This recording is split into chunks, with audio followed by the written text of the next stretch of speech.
اللہ الرحمن الرحیم مولا یا صلی وسلم دائماً ابدا علی حبیبک خیر الخلق کلہم۔ ناظرین اکرام، پروگرام ایوان نعت اور آپ کا میزبان سرور حسین نقشبندی حاضر خدمت ہے۔ یہ پروگرام ہم نے خاص طور پہ ڈیزائن کیا ہے، آپ کی خدمت میں پیش کر رہے ہیں ان نعت گو شعراء کا ذکر جو جب ہم نعت کی اردو نعت کی خاص طور پہ بات کرتے ہیں تو جن شعراء کا ذکر کیا جانا اور جن کے کام کا ذکر کیا جانا بہت ضروری ہے، اس کو ہم اس پروگرام میں شامل کر رہے ہیں۔ وہ لوگ جن کا کنٹریبیوشن ہے اپنی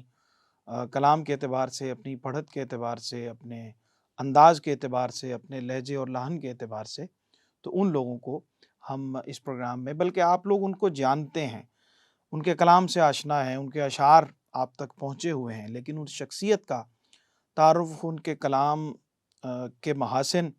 اور ان کے کچھ چنیدہ اشعار آپ کی خدمت تک پہنچیں، اور اس شخصیت کے حوالے سے خاص طور پہ ہم یہ وقت اپنا مختص کر رہے ہیں ان کی خدمات کے حوالے سے۔ آج جس شخصیت کا ہم ذکر کر رہے ہیں یا ذکر کرنے جا رہے ہیں، ان کا کلام کسی تعارف کا محتاج نہیں ہے، ان کا نام بلکہ پاکستان بننے کے بعد کی جو نعت نگاری کی تحریک کے نمایاں ترین جو نعت نگار ہیں ان میں ان کا شمار ہوتا ہے، اور یہ اشعار یقیناً جتنے بھی نعت سے محبت کرنے والے ہیں انہوں نے سن رکھے ہوں گے۔ بنے ہیں دونوں جہاں شاہد و سرا کے لیے، سجی ہے محفل کونین مصطفیٰ کے لیے۔ اور یہ اشعار بھی آپ کے زبان زد عام ہیں کہ ہم سوئے حشر چلیں گے شہ ابرار کے ساتھ، قافلہ ہوگا رواں قافلہ سالار کے ساتھ، یہ تو طیبہ کی محبت کا اثر ہے ورنہ کون روتا ہے لپٹ کر در و دیوار کے ساتھ، ہم بھی مظہر سے سنیں گے کوئی نعت رنگی گر ملاقات ہوئی شاعر دربار کے ساتھ۔ جناب حافظ مظہر الدین مظہر رحمۃ اللہ علیہ آج کے ہمارے اس پروگرام کا موضوع ہے، اور ہمارے ساتھ دو بہت ہی محترم مہمان تشریف فرما ہیں، ان سے آپ کا تعارف کرواتے ہیں۔ جناب محمد ریاض احمد شیخ صاحب ہمارے بہت ہی قابل صد احترام شاعر ہیں، اور اردو ادب سے ان کا تعلق ہے، نعت کے ساتھ ان کا تعلق ہے، نعت گو حضرات سے ان کا تعلق ہے، نعت خانوں کے ساتھ ان کا تعلق ہے، محافل نعت کے ساتھ ان کا تعلق ہے، تو بہت سارے حوالے نعت کے ان کے ساتھ جڑے ہوئے ہیں۔ اور میرا ان سے اس وقت کا تعلق ہے جب ان کے بال جو ہیں وہ سارے سیاہ ہوتے تھے، اور اب ماشاءاللہ سارے سفید ہو چکے ہیں، اور ہم اس وقت بچپن میں تھے، اور اب ہماری بزرگی جو ہے وہ آ چکی ہے۔ بہت شکریہ جناب ریاض صاحب، آپ تشریف لائے، آپ کا شکریہ۔ بہت ہی محترم اور ہمارے بہت ہی اچھے ثنا خواں، بہت اچھے لب و لہجے میں، اور نعت کو جس سلیقے اور کرینے سے پڑھا جانا چاہیے ان میں جو چند نوجوان بہت نمایاں ہیں ہمارے اس عہد میں، اس میں جناب حافظ محمد سہیل ناظر صاحب کا نام۔ بہت شکریہ آپ کی تشریف آوری کا۔ شکریہ۔ اور حافظ مظہر الدین صاحب کا کلام ظاہر ہے ہر بندہ نہ پڑھ سکتا ہے، اور ہر کلام ان کا بہت خوبصورت ہے، اور اس کے پڑھنے کے لیے بھی ایسے ہی شخص کی ضرورت ہے جس کا نام حافظ سہیل نظر ہو۔ آپ کا تشریف آوری کا بہت شکریہ۔ بہت شکریہ سر۔ بسم اللہ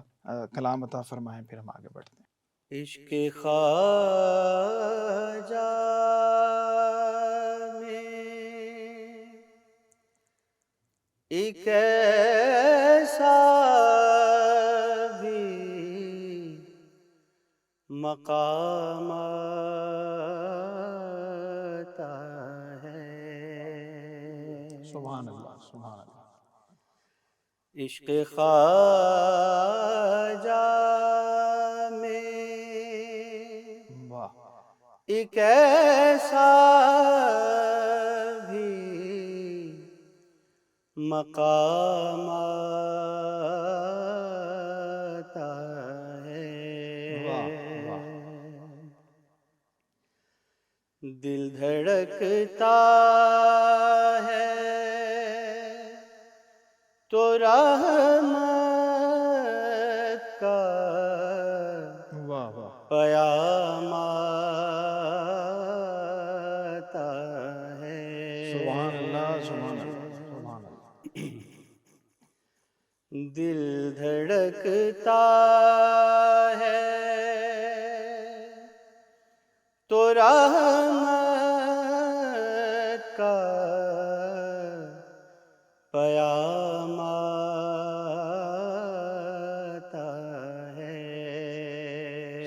اللہ سبحان اللہ دل بیتاب ٹھہر، اے دل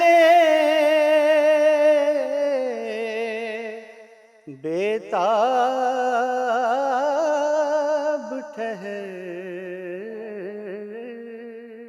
سبحان اللہ سبحان اللہ دل بیتاب ٹھہر، اے دل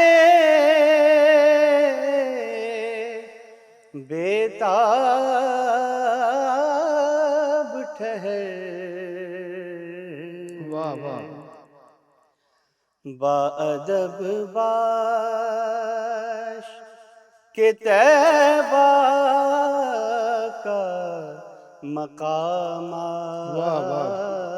آتا ہے، کیا کہیں، سبحان اللہ سبحان اللہ واہ با ادب باش کہ طیبہ کا مقام آتا ہے، سبحان اللہ سبحان اللہ اے دل اب وقت ہے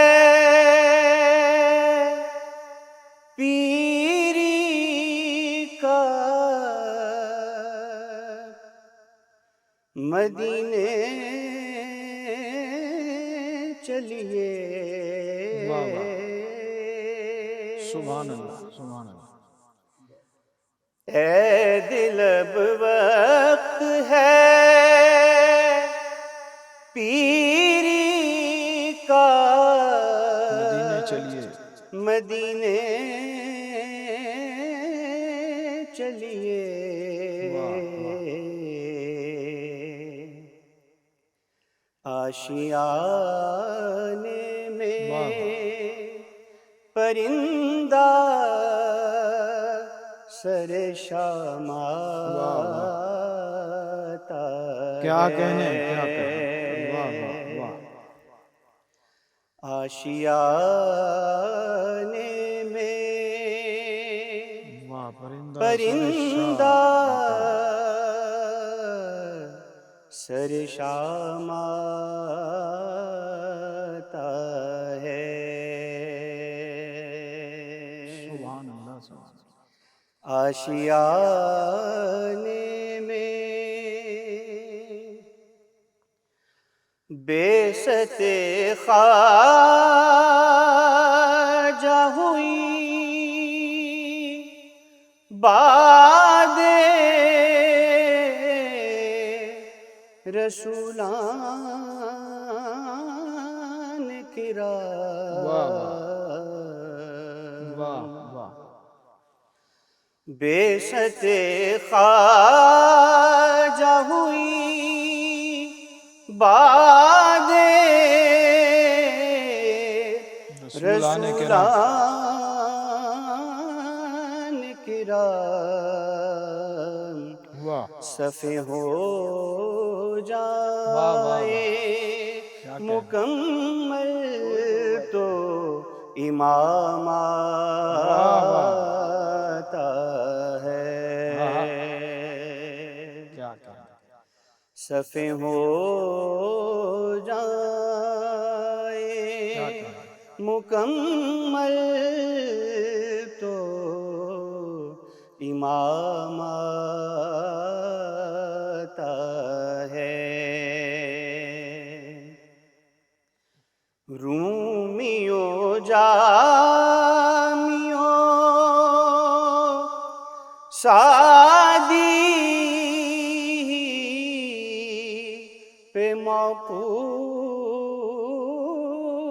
نہیں، واہ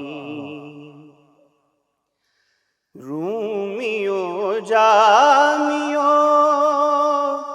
سادی پہ موقوف نہیں، ان کے مداحوں میں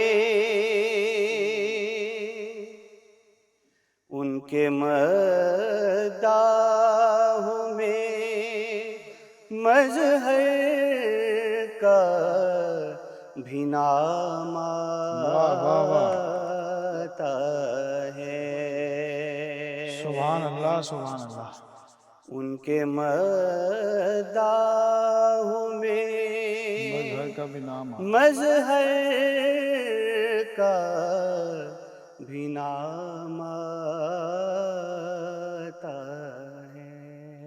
کیا کہنے ہیں، سلامت رہیں حافظ صاحب، بہت خوبصورت کلام اور خوبصورت انداز سے ماشاءاللہ آپ نے پیش فرمایا۔ جناب شیخ صاحب کیا فرماتے ہیں، بہت اہم شاعر ہیں ہماری نعت کی تاریخ کے، ان کے کلام کے حوالے سے، محاسن کلام کے حوالے سے، شخصیت کے حوالے سے، بسم اللہ۔ بسم اللہ الرحمن الرحیم۔ جناب حافظ محمد مظہر الدین مظہر وہ نعت گو شاعر ہیں جن کا سلسلہ چشتی ہے اور ایک ایسے گھرانے سے تعلق رکھتے ہیں جو تصوف سے وابستہ گھرانہ ہے۔ ٹھیک، وہ ان کے بزرگ ایسے ہیں جو بیک وقت پاسداران شریعت بھی ہیں اور سالک راہ حق بھی ہیں، یعنی طبیعت کی طہارت ورثے میں ملی ہے، ورثے میں ملی ہے جی۔ اور تقسیم برگ صغیر سے پہلے جب یہ گرداسپور میں تھے تو اس وقت ان کی زندگی کا جو سٹائل تھا وہ بڑا شاہانہ تھا، یعنی اس زمانے میں ان کے شوق تھے تیراکی، گھوڑ سواری، بہت ویل آف گھرانے سے تعلق رکھتے تھے۔ پھر جب ان کے حالات کچھ خراب ہو گئے تو انہوں نے اس ساری صورتحال کو اپنے اندر جذب کیا۔ ٹھیک، اپنے جب یہ برصغیر کی تقسیم ہوئی، جب یہ پاکستان آئے، اس وقت ان کی عمر 35-37 سال کے قریب ہو گئی۔ ٹھیک، اس وقت یہ اپنے ساتھ یہ کرب لے کر آئے کہ اپنا بیٹا اور بہن اس میں فسادات میں شہید ہوئے۔ ٹھیک، تو اس کے بعد جب پاکستان یہ آئے ہیں تو وہ اس وقت تک ان کے مزاج کے اندر یہ ایک کرب اور یہ جو ملکی حب الوطنی کا جذبہ تھا یہ بہت زیادہ سرایت کر گیا۔ ٹھیک، چنانچہ ایک صوفی گھرانے سے تعلق رکھنے والا شخص، ایک معاشی طور پر امتحان میں مبتلا ہونے والا شخص، ایک ہجرت کے ایسے لمحوں سے گزرنے والا شخص جس میں اسے اپنی قریبی نذرانے جان کے دینے پڑے ہوں، جب وہ پاکستان میں آیا تو اس سے پہلے سارا غزل کا دورانیہ جو نور و نار کی شکل میں مرتب ہو چکا تھا، ٹھیک، 47 میں وہ فسادات کی وجہ سے شائع نہیں ہو سکا۔ ٹھیک، پھر جب وہ پاکستان میں آ گئے تو پھر ان کے اوپر غلبہ ہو گیا ملی شاعری کا۔ صحیح، انہوں نے پھر بہت زیادہ ملی شاعری کی، چونکہ کاسٹ پے کی ہوئی تھی اس ملک کے حصول کے لیے، انہوں نے قیمت دی ہوئی تھی، آنکھوں سے دیکھے ہوئے تھے، آنکھوں سے دیکھے ہوئے تھے سارے مرحلے۔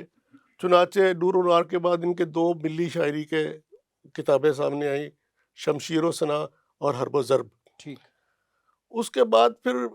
ان کے اندر کا کوئی ایسی کیفیت بنی کہ انہوں نے پھر مکمل طور پر اپنے آپ کو نعت سے وابستہ کر لیا، ٹھیک، بالکل ٹھیک، اور تجلیات ان کا جب پہلا مجموعہ کلام آیا، جب شائع ہوا، یہ آپ یہ دیکھیں کہ 69 میں یہ تجلیات آیا، ٹھیک، 14 کی حافظ صاحب کی پیدائش ہے، 69 میں یہ تجلیات آئی ہے، ٹھیک، اور اس کے اندر کیا کیا کچھ تھا، کس طریقے کی نعت گوئی تھی، دیکھیں نا، شاعری پختہ ہو چکی تھی، مزاج کے اندر وہ جو ایک درد کی اور ایک کیفیات کا کیا ایک کہنے انوار جی، ہونا چاہیے، ہاں وہ وہ ہو چکا تھا۔ ٹھیک، اور پھر جب سارا اپنا ہاتھ غزل پہ، شاعری پہ، دیگر اصناف پہ صاف کر لیا، اپنے آپ کو مطہر کر لیا، تو پھر ایسے والہانہ انداز سے وہ نعت گوئی کی طرف راغب ہوئے کہ لوگ ششدر رہ گئے کہ یہ کیسے نعت گو شاعر ہیں۔ کیا بات ہے، اور بالکل ٹھیک، اور اس زمانے میں تجلیات میں دیکھیں نا، تجلیات میں جو احسان دانش رحمت نے اور ملی شاعری کے اندر حفیظ جالندری نے، جو کہ ان کے والد صاحب کے مرید تھے، اچھا حفیظ جالندری حافظ صاحب کے والد صاحب کے مرید تھے، اچھا ماشاء اللہ انہوں نے بہت زیادہ یعنی ان کے ساتھ بڑی عقیدت تھی، اور ان کا جو تصوف میں ان کا جلال اور جمال کے بڑی ان کی تذکرہ کیا. ایک دفعہ نا ناصر زیدی کہتے ہیں کہ میں حافظ صاحب کے پاس بیٹھا ہوا تھا، ہوں تو کوئی بات ہوئی اس طرح کی تصوف کے یعنی ایکسپیرینسز کی، ہوں وہ میں نے ایسی بات کی کہ وہ جلال پہ آ گئے اچھا حافظ صاحب، اور انہوں نے کہا کہ میں بتاتا ہوں تمہیں. میں ڈر گیا کہتے، میں نے کہا نہیں جی نہ دکھائے آپ مجھے، وہ نہ دکھائے جو میں نے کہا تھا بات. ٹھیک. اس طرح کی یعنی کیفیت. تو جب تجلیات، اب 69 میں تجلیات آئی، 74 میں ان کا دوسرا مجموعہ کلام جو ہے وہ آیا، اس کے بعد یہ تیسرا 78 میں آیا، چوتھا جو ہے وہ یعنی چوتھا ان کی زندگی میں شائع نہیں ہو سکا. ٹھیک. وہ میزاب جو ان کا مجموعہ کلام تھا، وہ حضرت حفیظ طیب نے یعنی ان کی وفات کے بعد یعنی 81 میں حافظ صاحب کی نے پردہ فرما لیا. 82 میں حفیظ طیب صاحب نے اس کو بڑی محبت کے ساتھ اس کو شائع کروایا بعد میں. ٹھیک. اور یہ تھوڑا سا دورانیہ بنتا ہے نعت کی چاروں کتابوں کا آپ اگر حساب لگائے تو، ٹھیک. لیکن ایسا اثاثہ پاکستانی ادب میں، پاکستانی نعت گوئی کی تاریخ میں مرتب کیا کہ اگر ہم پاکستان کی نعت گوئی کے حوالے سے اگر اس کا جائزہ لیں تو اگر 3 نام نکالے اس میں سے ٹاپ کے، تو ان میں حضرت حفیظ طیب علیہ رحمت، مظفر وارثی اور یہ حافظ مظہر الدین مظہر ہمارے سامنے بالکل آتے ہیں. ٹھیک. ناظرین اکرام، یہ ذکر اتنا پیارا ہے، اور نعت کی نسبت سے ہم جن شخصیات کا ذکر کر رہے ہیں کہ بالکل وقت کے گزرنے کا احساس نہیں ہوتا اور بریک کا وقت آن پہنچتا ہے. ہمارے ساتھ رہیے، لوٹتے ہیں ایک چھوٹے سے وقفے کے بعد.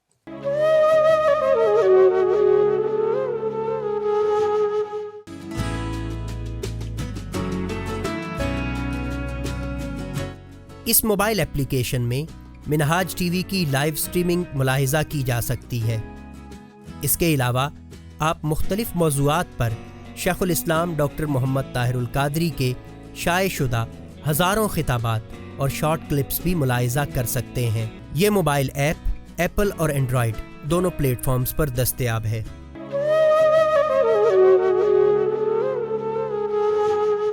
جی ناظرین، خوش آمدید کہتے ہیں آپ کو وقفے کے بعد. آج جناب حافظ مظہر الدین مظہر رحمۃ اللہ علیہ کا ہم ذکر کر رہے ہیں، اور ان کی شخصیت کا، ان کے کام کا. اور ابھی بریک پہ جانے سے پہلے شیخ صاحب فرما رہے تھے کہ اگر ہم 3 بنیادی شخصیات کا پاکستان بننے کے بعد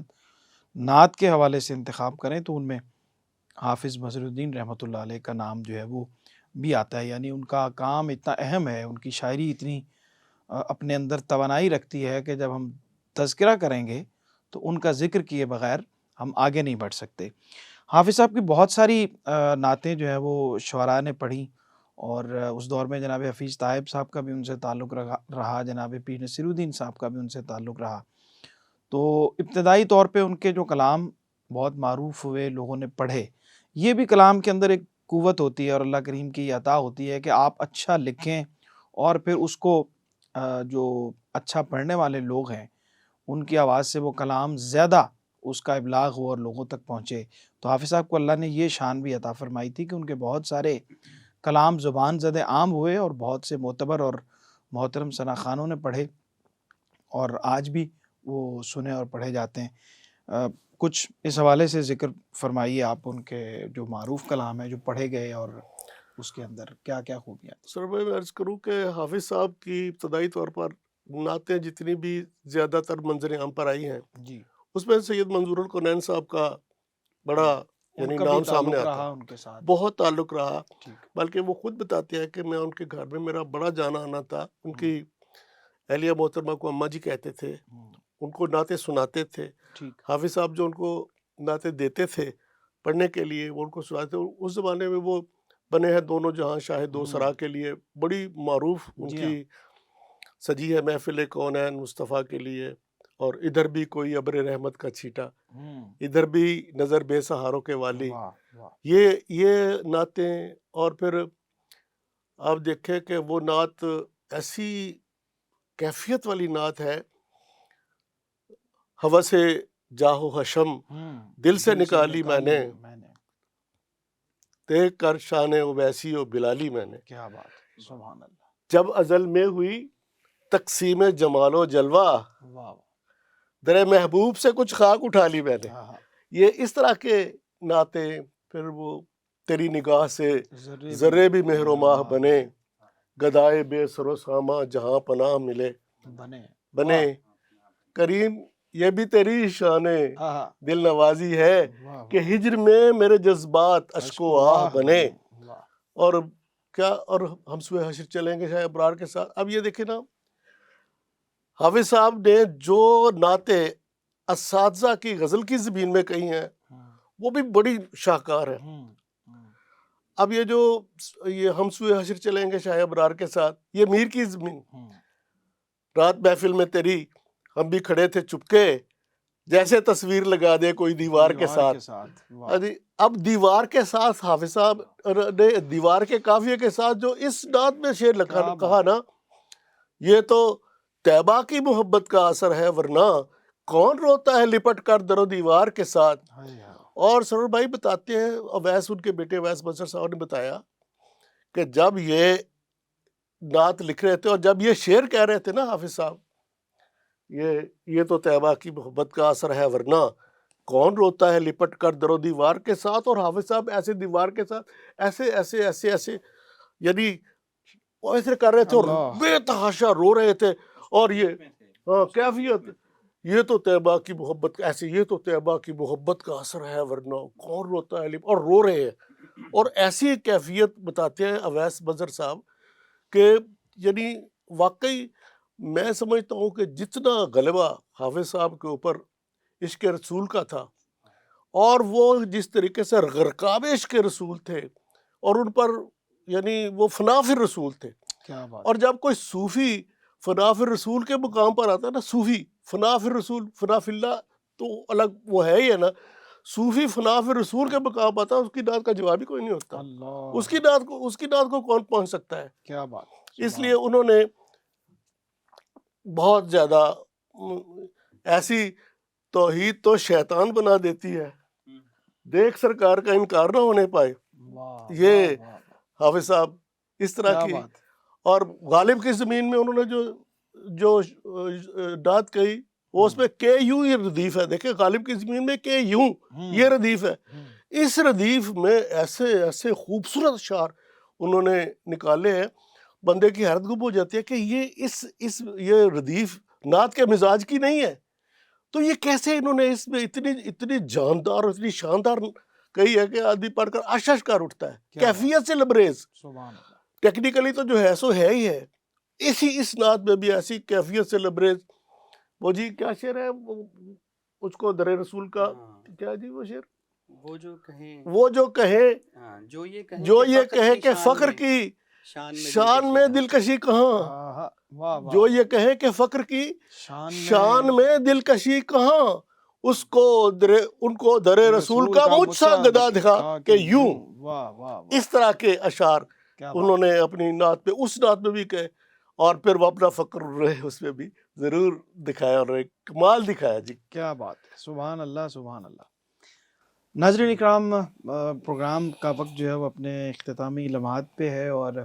حافظ بصر الدین رحمۃ اللہ علیہ کا ذکر، ان کی شاعری کے محاسن اور ان کی شخصیت کا ذکر، ان کے ہاں جو تصوف ان کی مزاج پہ، ان کی طبیعت پہ ان کے اندر موجود تھا، شاعری کا غلبہ تھا، اور پھر حالات کے تناظر کو جس طرح سے انہوں نے شاعری کے اندر سمویا، اور اس کے بعد جب نعت کی طرف آئے تو بہت کم عرصے میں انہوں نے شاہکار نعتیہ ادب تخلیق کیا۔ اللہ کریم ان کے درجات کو بلند فرمائے۔ ان کی ایک شعرا آفاق نعت کے چند شعر پیش کرتے ہوئے حافظ صاحب سے گزارش کریں گے، جس نعت کا ذکر ابھی ہوا غالب کی زمین کا، کہ بہت مشکل زمین ہے، اور اس میں غالب تو ظاہر ہے کہ استاد سخن ہے، اور اس کے بعد پھر حافظ صاحب نے اس کے اندر نعت کہی، وہ بھی ہم سننے کی سعادت حاصل کرتے ہیں۔ لیکن یہ اشعار زبان زد عام ہے، آج بھی بچے بھی پڑھتے ہیں، نوجوان بھی پڑھتے ہیں، اور سنجیدہ محافل میں ہمیشہ یہ نعت اور یہ کلام سنا جاتا ہے۔ چند اشعار پیش کرتے ہوئے آپ سے اجازت طلب کرنی ہے، اور اس سے پہلے شکریہ ادا کرنا ہے جناب محمد ریاض احمد شیخ صاحب، آپ کا بہت شکریہ، آپ تشریف لائے، حافظ صاحب کے حوالے سے گفتگو ہوئی۔ جناب حافظ محمد سہیل نظر صاحب، آپ کا بہت شکریہ، آپ بھی تشریف لائے۔ ابھی ہم آپ سے کلام سنتے ہیں۔ بنے ہیں دونوں جہاں شاہد و سرا کے لیے، سجی ہے محفل کونین مصطفیٰ کے لیے، زباں کو اس لیے شیرینی بیان ملی، زباں کو اس لیے شیرینی بیان ملی، زباں ہے بدحت محبوب کبریا کے لیے، گدائے کوئے مدینہ ہوں کس کا منہ دیکھوں، گدائے کوئے مدینہ ہوں کس کا منہ دیکھوں، انہی کی بخششیں کافی ہیں مجھ گدا کے لیے، انہی کی بخششیں کافی ہیں مجھ گدا کے لیے، میرے کریم میرے چارہ ساز و بندہ نواز، میرے کریم میرے چارہ ساز و بندہ نواز، تڑپ رہا ہوں تیرے شہر کی ہوا کے لیے، اور حضور نور ہیں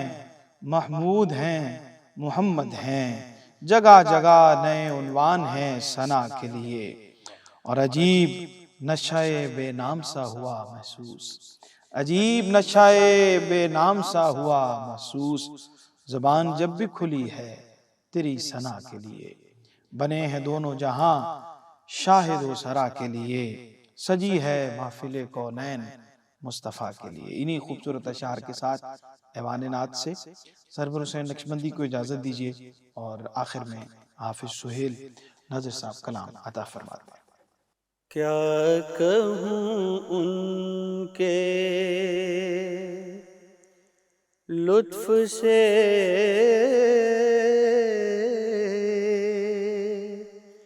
یوں ہے دل آشنا کے یوں،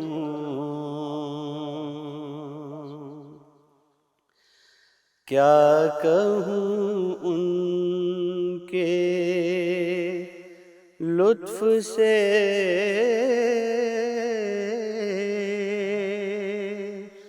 یوں ہے دل آشنا کے یوں، ان کی عطا سے پوچھئے، بولے گی خود عطا کے یوں، ان کی عطا سے پوچھئے، بولے گی خود عطا کے یوں،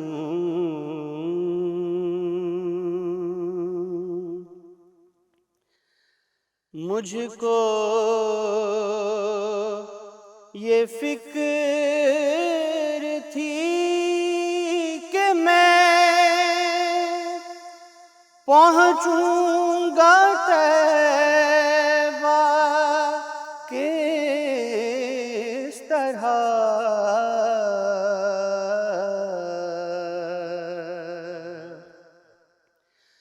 مجھ کو یہ فکر تھی کہ میں پہنچوں گا طیبہ کس طرح،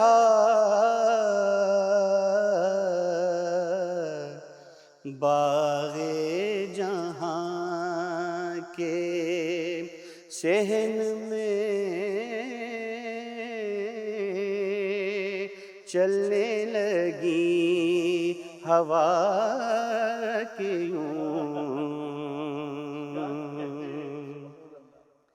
باغ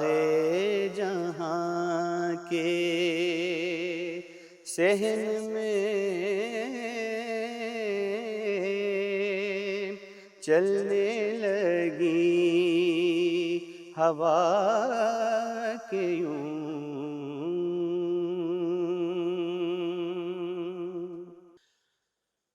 جو یہ کہیں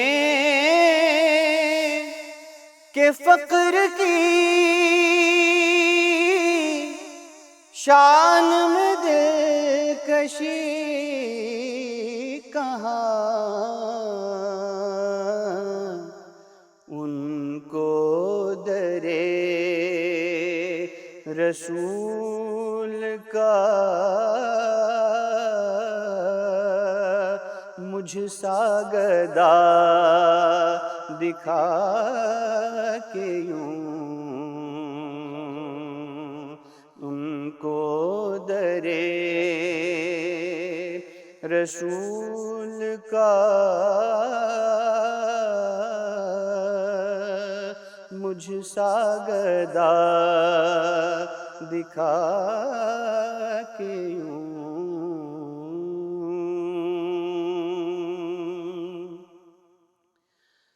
پردہ سوز و ساز میں یا غم جاں نواز میں،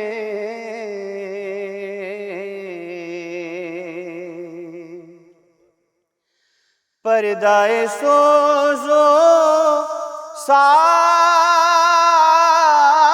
میں یا غم جاں نواز میں، یوں کہوں ان کے روبرو درد کا ماجرا کہ یوں کہوں ان کے روبرو درد کا ماجرا کہ یوں